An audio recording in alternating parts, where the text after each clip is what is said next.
많이 더운데 오늘 우리 학생이 참 특이한 악기로, 사실은 우리 악기인데 우리가 잘 접하지 못한 그런 악기지만 귀한 찬양 들려주셔서 너무너무 감사합니다. 여러분, 한 번도 가보지 않은 길 갈 때에 어떻게 하죠? 간단합니다. 대부분 내비게이션 켜고 가지요. 가끔 우리 교회에서 모임이 있을 때 어떻게 갑니까? 그러면 새과천교회 내비게이션 치면 됩니다. 근데 다른 어플들은 다 이곳으로 바로 인도하는데 유난히 하나가 인덕원으로 꼭 가게 하는 어플이 있나 봐요. 아직도 그 팀이 조금 늦은지 게으른지 새과천교회 치고 왔는데 인덕원 가서 거기서 헤맸다고, 주소 다시 치고 왔다고, 이런 분들이 있습니다. 새로운 길 갈 때 내비게이션 우리에게 아주 익숙하지요. 그런데 여러분, 잠깐이 아닌 영원한 우리의 인생을, 영원하진 않겠지만 이 땅에서의 인생, 80년, 90년, 100년, 우리 인생을 처음 살아보잖아요. 우리 처음 가는 길이잖아요, 지금. 이 처음 가는 인생길, 인생의 내비게이션은 과연 어떤 것이겠습니까? 많은 사람들이 본능을 따라서 직감적으로, 아니면 어떤 교훈을 따라서 우리 인생을 살아가려고 하는데, 사실 이건 바른 인생 내비게이션이 될 수가 없지요. 우리 최고의 믿음의 선배인, 믿음의 조상인 아브라함이 사용했던 인생 내비게이션이 무엇일까요? 아니, 그때 무슨 내비게이션이 있습니까? 그와 같이 인생을 인도하는 내비게이션이 있습니다. 성경은 그것을 이렇게 말씀하는데요.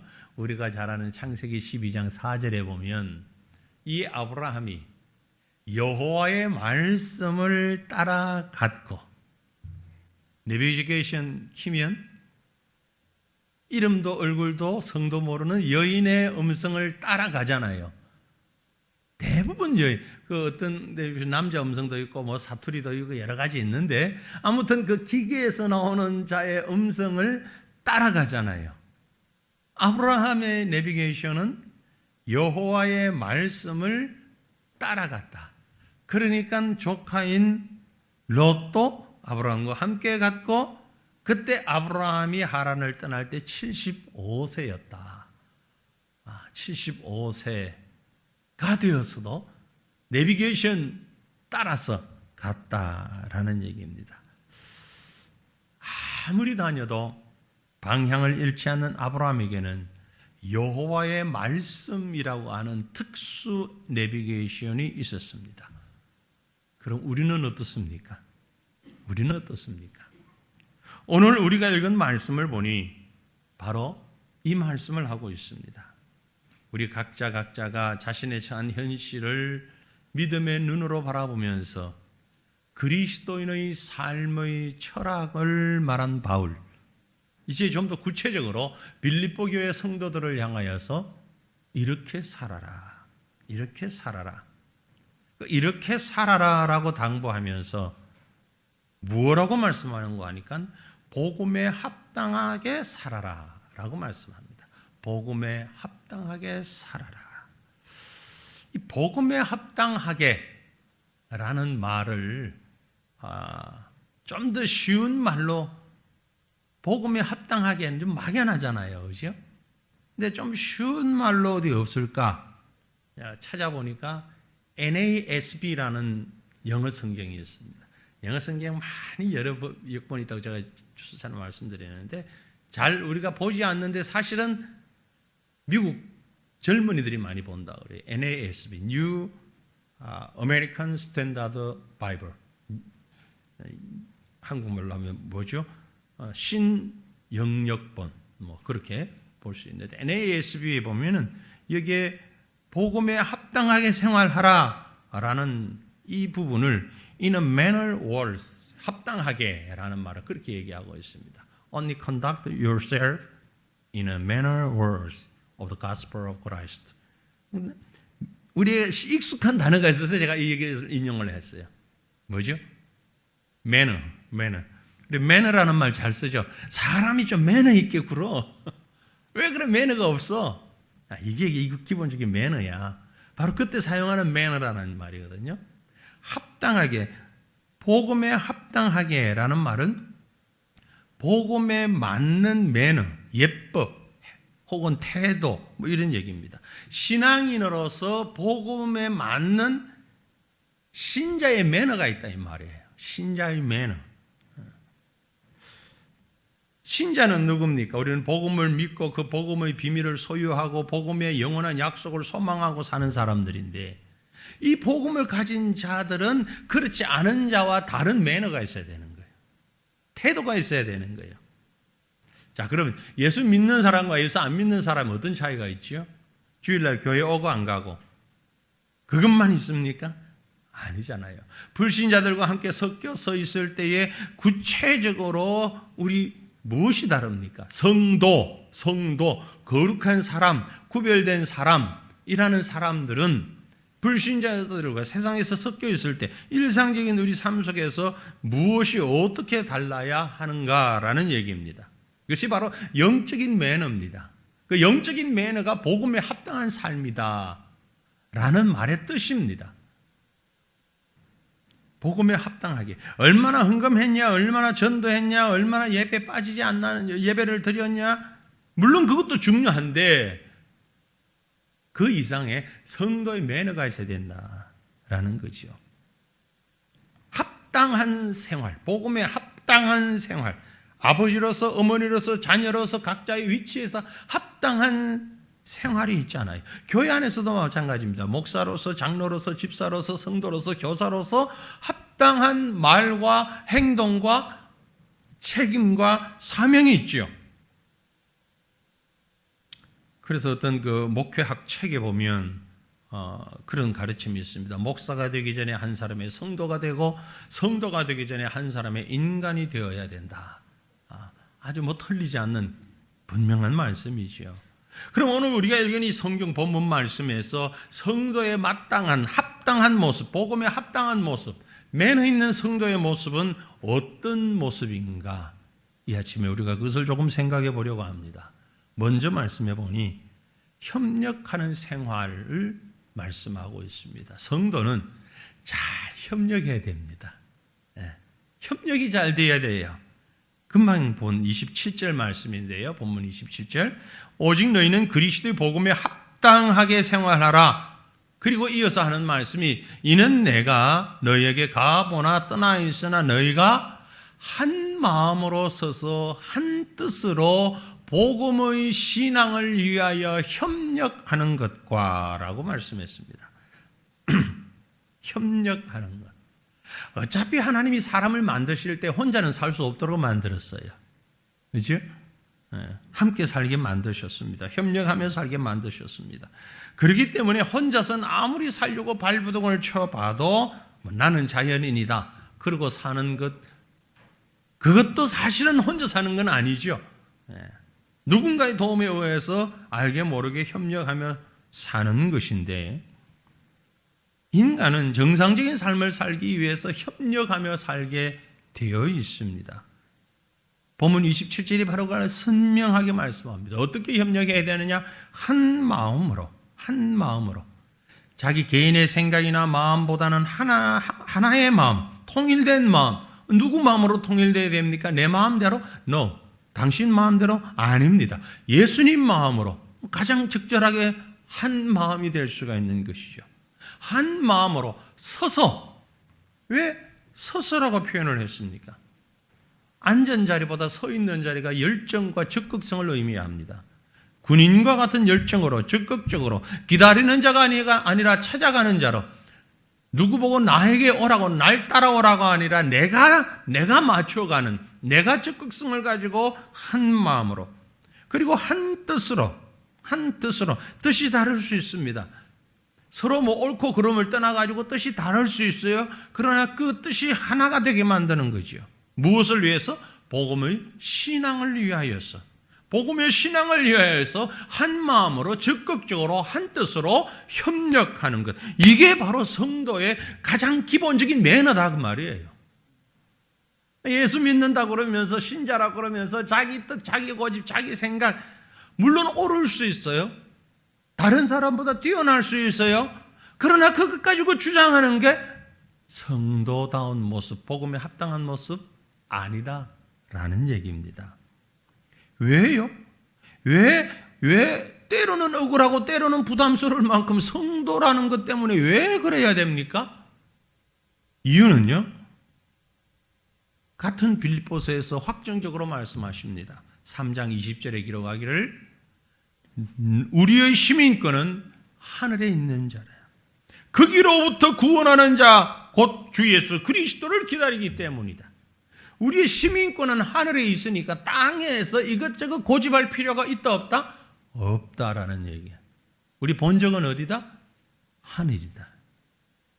우리의 국적은 하늘나라다.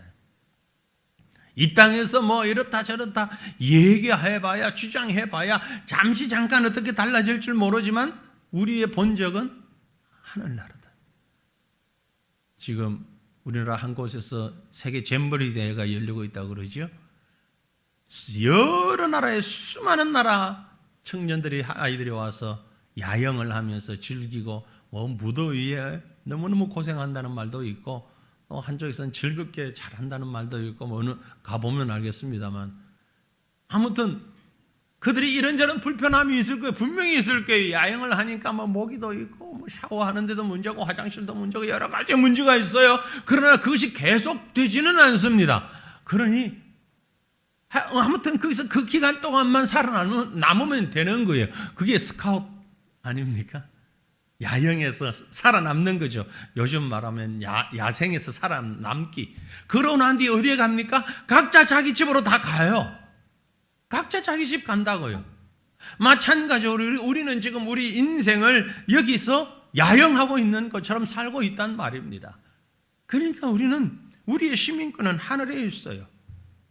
하늘에 있는 자답게 오늘 말씀에 내가 너희를 가보나 떠나 있으나 감독이 있으나 없으나 자진해서 기쁨으로 한 마음으로 서서 한 뜻으로 복음의 신앙을 위하여 협력하는 것. 이게 너무 중요한 성도의 본분이다라는 거죠. 여러분 아시는 것처럼 교회 안에는 우리 성도들 안에는 생각이 다 다릅니다. 너무너무 생각이 다르고요. 주장이 다르고 목표가 다릅니다. 교회도 그렇고 제가 연합활동을 지금 어쩔 수 없이 하다 보니까 과천시에서도 연합활동을 하고 또 뭐 인근 도시 같이 해서 연합활동을 하고 해보니까 이런저런 개인적인 전화를 하시는 분들이 계십니다. 이건 왜 이렇게 하냐? 이건 왜 이렇게 하냐? 이렇게 하는 게 좋지 않냐? 저렇게 하는 게 좋지 않냐? 물론 그분들의 말씀이 다 맞아요. 다 맞아요. 틀리지 않습니다. 그러나 중요한 것은 우리는 복음을 위하여 협력하는 것이다. 그게 더 중요하다는 얘기죠. 여러분 기러기들이 날아가는 것 아시잖아요. V자형으로. V자형으로. 제가 그림을 준비하지는 못했습니다만 V자형으로 날아갑니다. 왜 그렇게 합니까?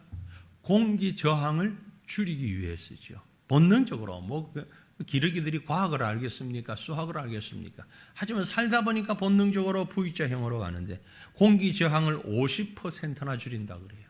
그래서 혼자 날아가는 것보다 그렇게 V자로 해서 날아가면 평상시보다 평상시 100m를 갈 수 있는 것 같으면 171m를 갈 수 있대요. 71%를 더 많이 갈 수 있다는 겁니다. 똑같은 힘을 가지고. 왜? 협력하기 때문에. 미물인 사람이 아닌 미물도 협력이 무언가를 압니다. 그런데 성도된 자들이 하나님의 백성들이 적어도 나와 다르다고 해서 내 생각과 다르다고 해서 협력하지 않는다면 그것은 성도다운 매너가 아니라는 거죠. 성도다운 자세가 아니라는 겁니다. 사랑하는 성도들이요, 여러분이 행복하기를 원합니까? 또 이웃이 행복하기를 원합니까? 그렇다면은 우리는 하나가 되어야 합니다. 협력해야 됩니다. 따로따로 있어서는 힘이 없어요. 전도서 4장 12절에 우리가 잘 아는 말씀이 있습니다. 한 사람이면 패하겠거니와 두 사람이면 맞설 수 있나니 세 겹줄은 쉽게 끊어지지 아니하느니라. 세 겹줄은 쉽게 끊어지지 않으리라. 모이면 모일수록 강해진다. 삼겹살 드실 때마다 기억하고 드십시오. 고기만 드시는데 정신 빠지지 마시고 기억하고 드십시오. 한 사람이면 패하지만 두 사람이면 맞설 수 있고 세 겹줄은 끊어지지 않는다.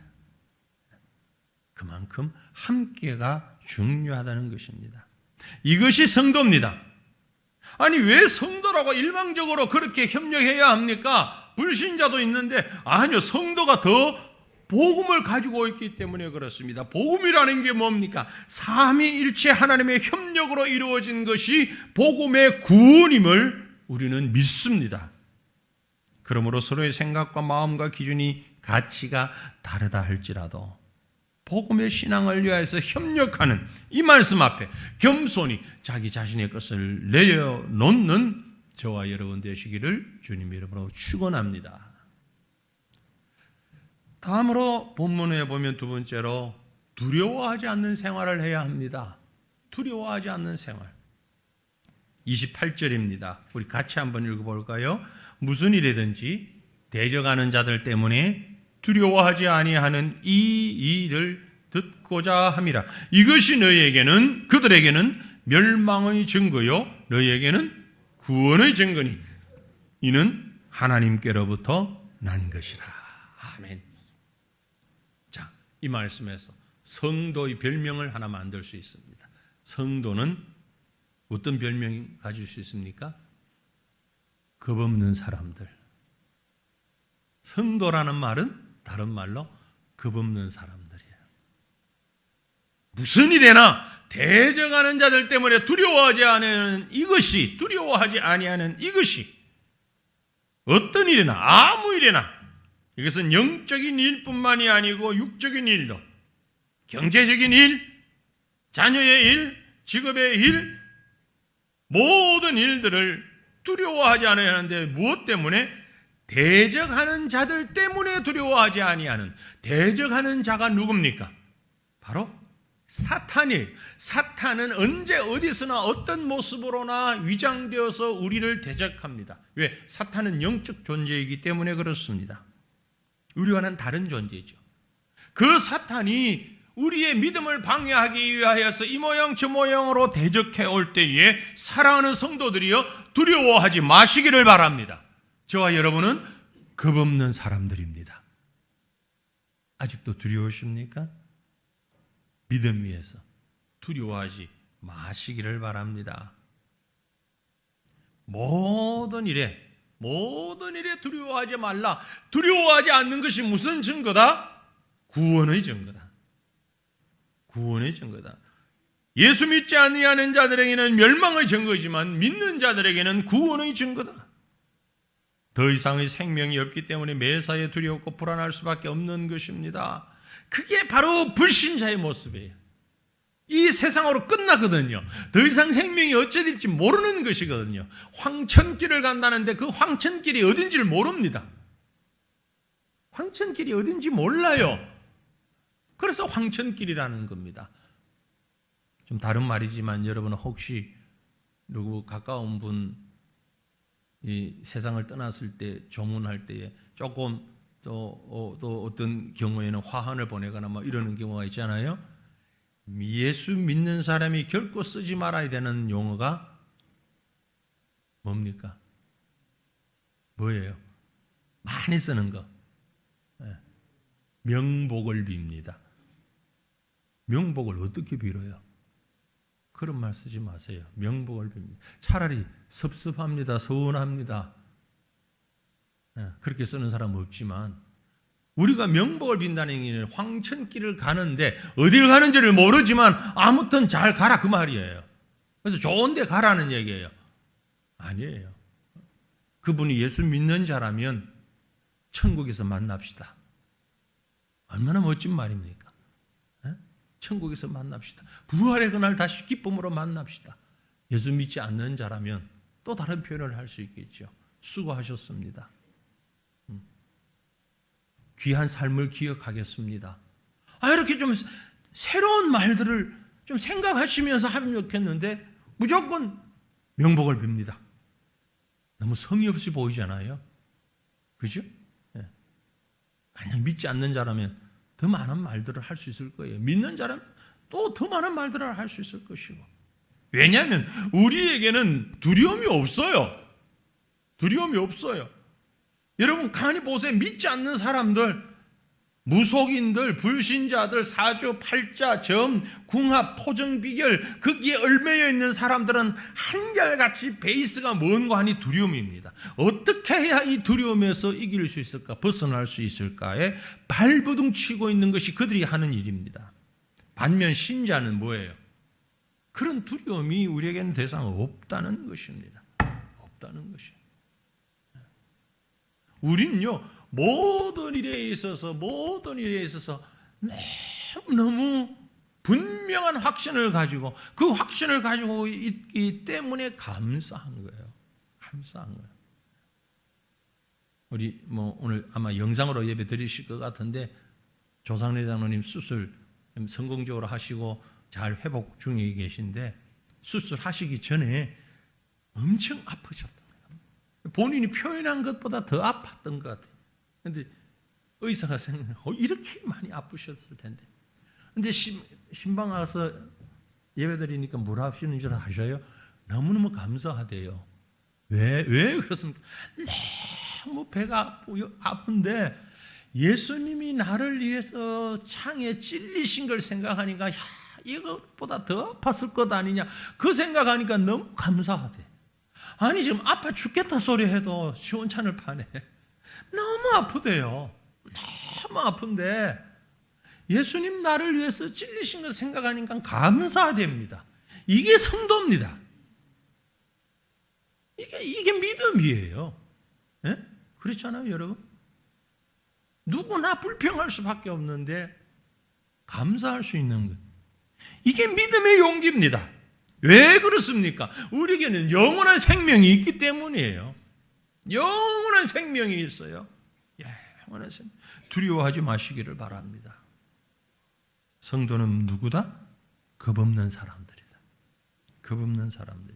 세상이 주는 용기, 권력이 주는 용기, 물질이 주는 용기, 학문이 주는 용기, 이런 세상적인 조건의 용기들은 순식간에 사라지기 마련입니다. 용기 있는 척하다가 한순간 없어집니다. 그러나 하나님으로부터 온 두려움을 이기는 용기는 결코 그렇지 않습니다. 왜냐하면 우리에게 그 용기를 주시는 하나님은 변하지 아니하시는 하나님이시기 때문에 그렇습니다. 요즘 새벽 시간에 여호수아 말씀을 보는데 모세와 함께 하셨던 하나님이 이제 여호수아 내가 너와 함께 하겠다. 그러니 두려워하지 말라라고 말씀을 하셔요. 새벽 시간에 안 나오는 분들이 많이 계시기 때문에 성경을 한번 봐야 할 것 같습니다. 여호수아서 1장 5절로 7절 말씀을 아니 앞에 왜 안 띄웁니까? 성경 보시라고. 새벽 시간에도 안 보고 지금도 안 보면 언제 봅니까? 새벽에는 영상을 안 쓰니까 늘 성경을 보는데 일부 예배에 참여하신 분들 교사분들 많이 계시죠? 교사는 뭐 하는 사람입니까? 주일학교 교사는 학생들에게 말씀 가르치는 분입니다. 말씀 가르치는 분은 뭐 가지고 가르쳐야 됩니까? 기도 없이 할 수 있습니까? 없습니다. 성경 찾는 동안에 제가 권면드립니다. 기도를 꼭 하시고 가르치십시오. 특별히 새벽 기도에 나오셔서 기도하시며 우리 학생들 가르치셔야 됩니다. 여호수아 1장 5절로 7절 말씀, 하나님이 여호수아에게 주시는 용기의 말씀을 우리 다 같이 한 목소리로 읽습니다. 내 평생에 너를 능히 대적할 자가 없으리니 내가 모세와 함께 있었던 것 같이 너와 함께 있을 것임이니라. 내가 너를 떠나지 아니하며 버리지 아니하리니 강하고 담대하라. 너는 내가 그들의 조상에게 맹세하여 그들에게 주리라 한 땅을 이 백성에게 차지하게 하리라. 오직 강하고 극히 담대하여 너의 종 모세가 내게 명령한 그 율법을 다 지켜 행하고 우로나 좌로나 치우치지 말라. 그리하면 어디로 가든지 형통하리니. 아멘. 아멘. 하나님의 인도하심과 형통케 하심을 믿고 담대하게 오늘 나에게 주어진 삶을 살아가는 겁없는 믿음의 사람으로 살아가는 저와 여러분 되시기를 주님 이름으로 축원합니다. 다시 본문으로 돌아갑니다. 복음에 합당한 성도, 신앙의 매너를 가진 성도는 세 번째로 그리스도를 위하여서 고난받는 생활을 하는 자들입니다. 고난받는 생활. 그런데 누구를 위하여? 그리스도를 위하여 고난을 받는 자들입니다. 어떤 면에서는 사람들이 신앙생활을 하는 것이 고난을 이겨보고자 하는 것일 수도 있습니다. 예수 믿으면 평안하고 행복하고 즐거운 생활을 할 수 있을 거라는 기대를 가지고 믿는 분도 있을 수 있습니다. 맞지만 1차적으로는 잘못된 것입니다. 왜냐하면 실제로 믿음은 우리를 행복하게 즐겁게 평안하게 합니다. 하지만 그 평안과 행복을 위해서 때로는 고난과 아픔을 겪어야 하기 때문에 그렇습니다. 우리가 읽었던 말씀 본문 빌립보서 1장 29절에 보면 그리스도를 위하여 너희에게 은혜를 주신 것은 다만 그를 믿을 뿐 아니라, 그를 믿는다는 것은 뭐라고요? 또한 그를 위하여 고난도 받게 하려 하심이라. 그리스도를 믿을 뿐만이 아니라 그리스도를 위하여서 고난도 받게 한다. 즉 신앙은 무엇이 동반된다? 고난이 동반된다. 아니, 좀 더 정확하게 말하면 신자에게는 고난이 동반되어야 한다. 왜요? 왜 그렇습니까? 그리스도를 위한 사람으로 우리는 그리스도를 따르는 자들이기 때문에 그렇습니다. 그리스도를 따르는 자들이기 때문에. 심각한 질병을 가지고 있는 자는 그 질병을 치료하지 않고는 순간적인 평안과 기쁨은 있을지 모르지만 온전한 기쁨과 평안과 건강을 가질 수 없습니다. 그래서 돈 들여가면서 아프고 힘들어도 수술도 하고 치료도 하는 거예요. 치료하는 거예요. 여러분, 허리를 삐끗했다. 이러면 물리치료 받으러 가면 물리치료사가 엄청 아프게 막 누르죠. 아니, 허리 아파서 왔는데 왜 더 아프고 고함을 꽉 찌를 수도 있어요. 나중에 완전히 아프지 않도록 하기 위해서입니다. 우리 성도 가운데도 그런 분이 계십니다. 연세가 많이 드셨어요. 골절상을 입었어요. 수술을 해야 됩니다. 아니, 수술하는 건 좋은데 전신 마취를 해야 되겠습니다. 자녀들이 다 긴장하는 거예요. 염려하는 거예요. 연세가 너무 많은데 전신 마취를 감당해낼 수 있을까? 그래도 해야 됩니다. 왜? 골절을 바로 잡기 위해서는.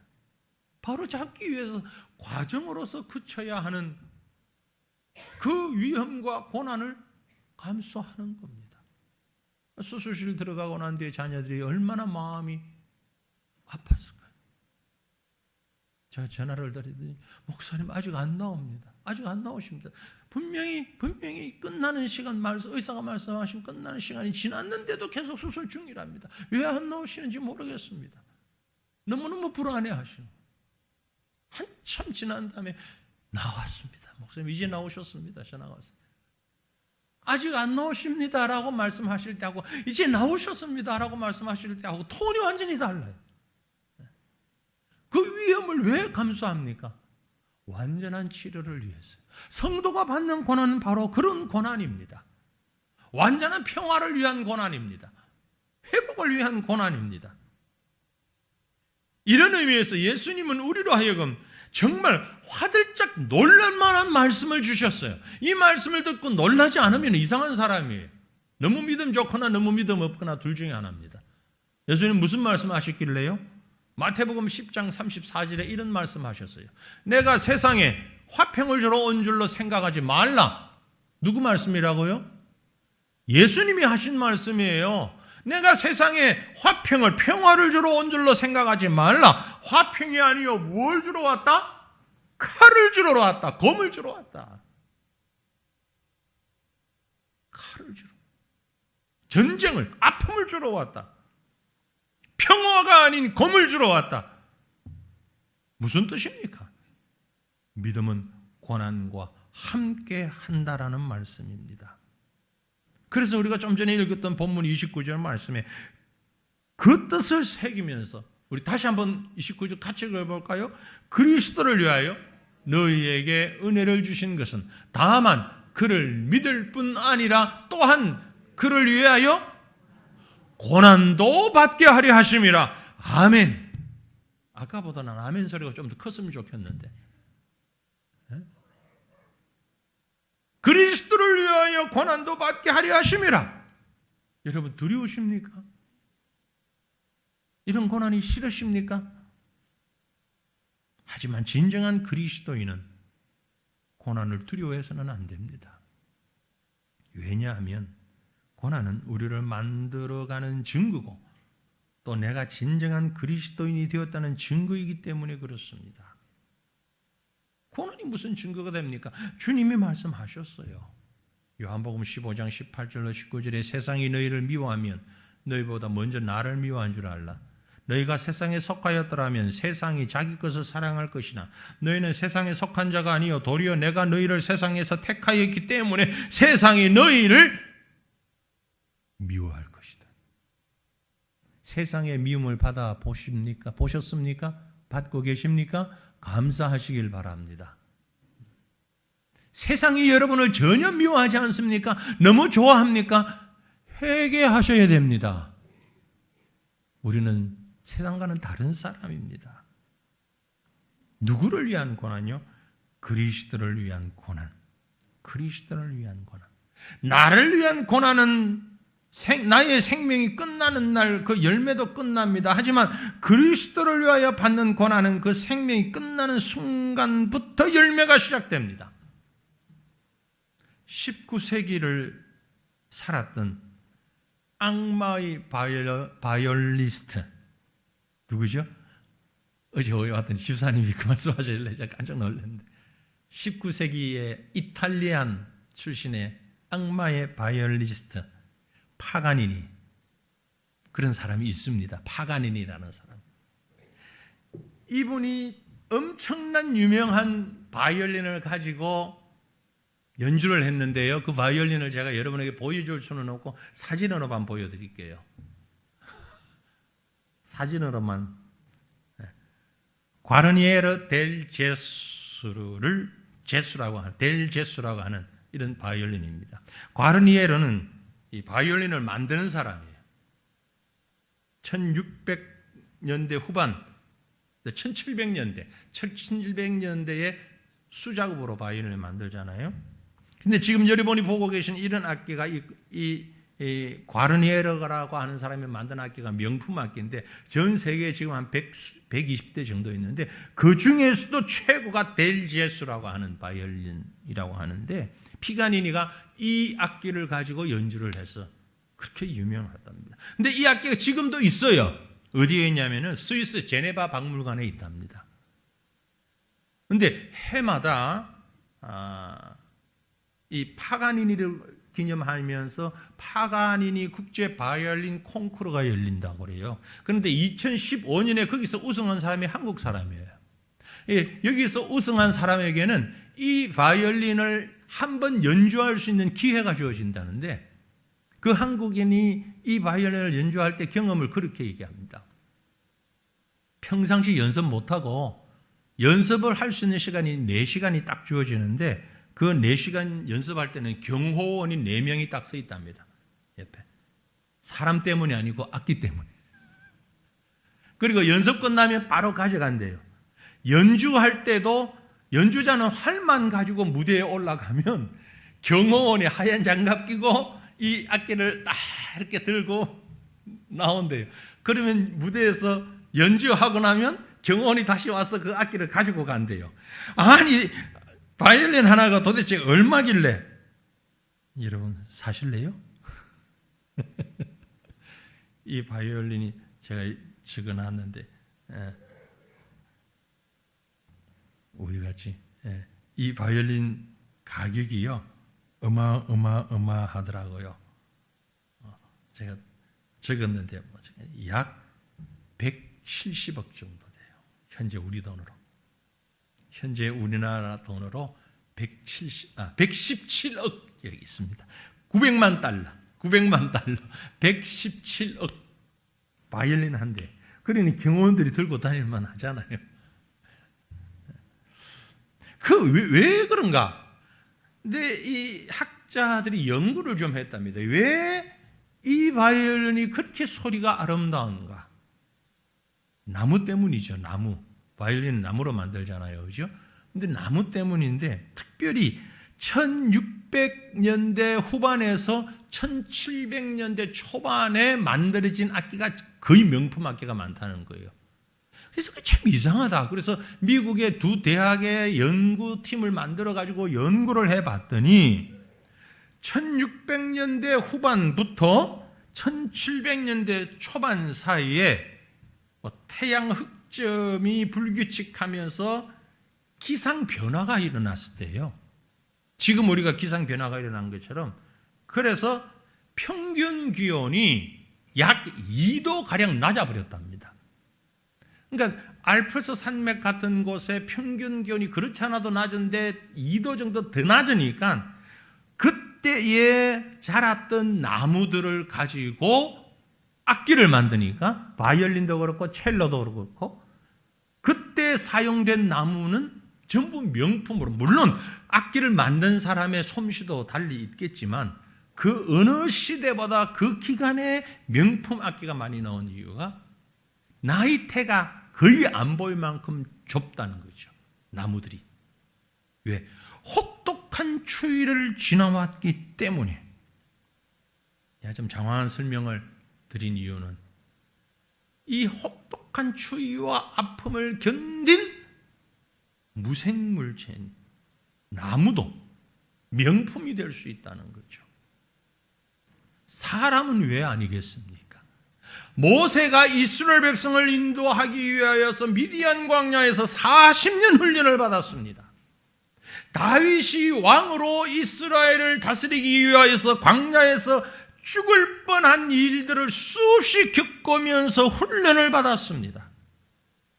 그 훈련 때문에 모세가 되었고 다윗이 되었고 오늘 바울이 되었고 우리가 될 수 있다는 것이죠. 하나님 앞에서 믿음의 명품이 되기를 원하십니까? 정말 복음에 합당한 성도가 되기를 원하십니까? 고난을 부끄러워하지 마시고 고난을 힘겨워하지 마시고 겁없이 그 고난을 그리스도의 이름으로 감당하는 자가 되어야 할 것입니다. 오늘 본문 30절 말씀에 보면 너희에게도 그와 같은 싸움이 있으니 너희는 내 안에서 본 바요 이제도 내 안에서 듣는 바니라. 이런 고난의 삶, 광야 같은 삶을 살아온 바울 개인의 모습뿐만이 아니라 성도들에게도, 빌립보 성도들에게도 동일하게 그 고난이 아름다운 열매를 만들어내는 과정으로 연결되어지고 적용되어진다는 것을 말씀하고 있는 것입니다. 나라가 달라도, 경제적 형편이 달라도, 학식이 달라도, 하는 일이 달라도 신앙의 원리는 똑같습니다. 복음은 동일합니다. 그 복음에 합당하게 살아가는 삶을 사는 신자, 동일한 은혜를 누릴 수 있다고 우리는 믿습니다. 사랑하는 성도들이여, 복음에 합당하게 사는 자는 일심으로 협력하는, 한 마음으로 협력하는 삶, 아무 일에든지 대적하는 자를 두려워하지 않은 삶, 그리고 그를 위하여 고난도 받는 삶, 그런 삶을 살아가는 급없는 자들이 복음의 매너를 가진 합당한 삶을 살아가는 자들입니다. 오늘 저와 여러분이 이렇게 복음에 합당한 성도의 삶을 살아가는 주의 백성 되시기를 주님의 이름으로 축원합니다. 우리 함께 기도하기 원합니다. 한 마음